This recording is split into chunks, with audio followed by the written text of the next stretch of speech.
Welcome to this week's TDD Weekly Report for the week ending February 12th. As you can see, there's my poster right back there from a Mighty Vlog.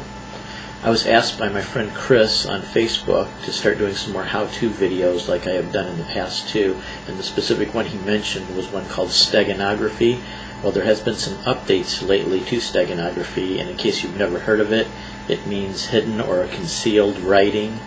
So what you use Steganography for would be to send somebody a message in the form, on computers typically it's in the form of a bitmap file, picture file, and then inside the picture file, using the right kind of software, and in some cases if it also includes a password, you can retrieve the information hidden in the picture. It can be text, typically it's text, but it can also be things like a sound file, or you can even hide another picture in a picture file too, depending on the type of Steganography software you use. So I'm going to show you two different examples. One is super simple to use, but there's some things about it I don't really care for, and then the second one is not quite as easy to use, but it's not hard to use either, and it's a little bit more flexible, and it's been updated since the last time I did report on Steganography. So let's go right to the how-to part.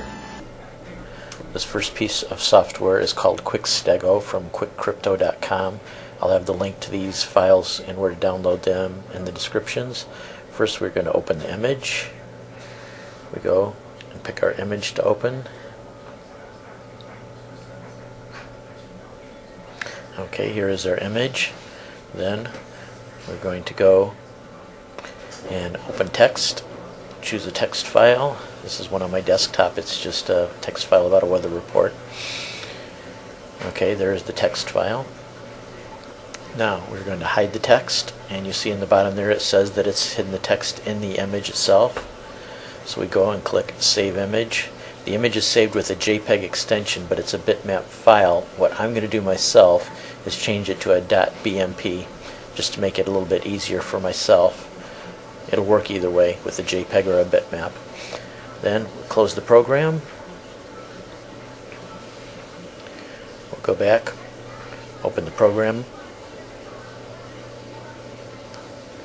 Now we're going to go and open the image. Choose the bitmap image we just saved. Open it, and there we retrieved the text that we had before. This also has a built-in text editor where you can copy and paste, you can modify it. Typically you would do that before you hide it the first time, but you can do it the second time. You just have to re-hide it. The thing I like about this software is it's very simple and easy to use, but the other thing about it is it has no cryptography. It's not an encrypted file. Basically anybody that has this program and opens the picture can decode your text. The second program is called Windows Hide in Picture. It's an open source program, totally free. It's quite a bit more powerful than the other program. So we're going to open it up. Then we're going to go into File, get the image.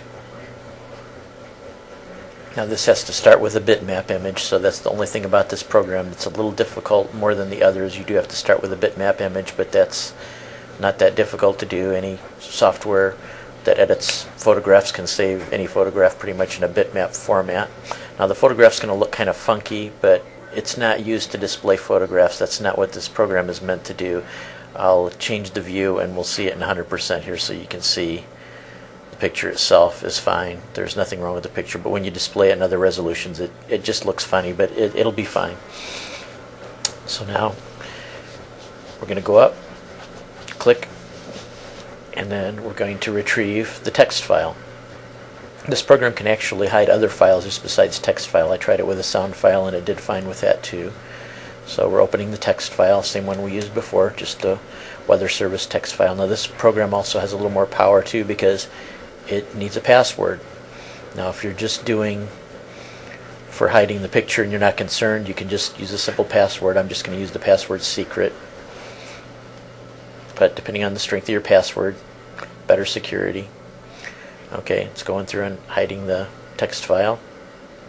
Okay, the text file is hidden. We'll go ahead and close the image. and it's going to ask us if we want to save the changes. Yes, we want to save the changes. And now the text file is hidden within the image.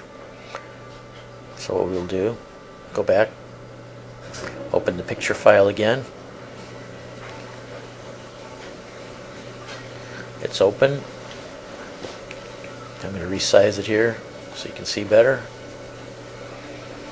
And then now we're going to click Retrieve File. Let's retrieve the file. We need the password. Type secret. OK. And there the file is. And we can choose wherever to save it.